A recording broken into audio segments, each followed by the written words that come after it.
Welcome to DTV. I'm joined by Jade Rawlings in the lead up to the Round 8 clash against Richmond. Jade, it's been another tough week for the boys at the club, but a bit of an insight from your perspective, how it's been just inside.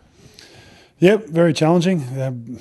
Clearly wasn't the result we were after last Sunday, and it was unacceptable how we performed against the Gold Coast. The review was pretty thorough, and there was clear messaging came out of there towards the players as to what we need to do and far more of, and how we need to go about that. So that's what the focus has been. The way we trained today was in line with what we expected the players. On match day, it was a very combative type of session, and players responded well to it. So it's all well and good to train well. It's a matter of actually passing it on the field now. What was the one main area that came out of the review? Well, as I said, the training focus has been about how we compete when the ball's in close there to be won, and also when the team have it, and we didn't play that way the other day, so you need to train it. Looking ahead to the Tigers, what are you expecting this week?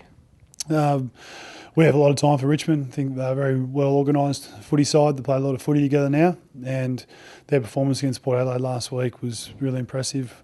We had a few people over there watching it, and we watched it on Vision on Saturday, and yeah, they moved the ball well. They certainly hurt you the other way when you give the ball back to them, and yeah, they've got a lot of people who can go through the midfield. Their forward line's dangerous, and their backs have got good chemistry. So yeah, we're certainly under no illusions that they're a good footy side that boys feel as though they're a genuine chance to be able to compete against. Your boys down back, how have you found them the last couple of weeks? I think they're playing quite well. It might sound a bit odd considering the results, but looking at the way that they've stuck at their tasks, their individual battles, but also how they've worked as a group, they've gone to the line, and which is what we ask of them. Yeah, when you defend well into the 50s, into the 60, inside 50s each week, it is difficult, but they know that's what they sign up for. So yeah, I think Frawley and Garland have been leading really well from the front, and I think Turley keeps showing each week that he's a good AFL player. Strauss probably played his best game last week since he's been a senior player with us.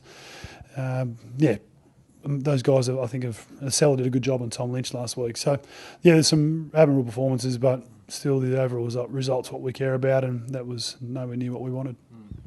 Tackling was another area that was highlighted by the coach after last week's game. Is that going to be a number one focus this week? Well, as I mentioned before, the combative part of the game is our focus, and it's when we're trying to win it and when we don't have it. And last week there were a number of attempts, but those attempts weren't genuine enough, and that enabled Gold Coast to be able to break them and get out into space and use the ball under no pressure. So we've put some things in place with our training to try and increase the intensity, and also how the guys technically actually go about that to make sure it's a fundamental part of the game that we can actually execute and put some pressure on the opposition.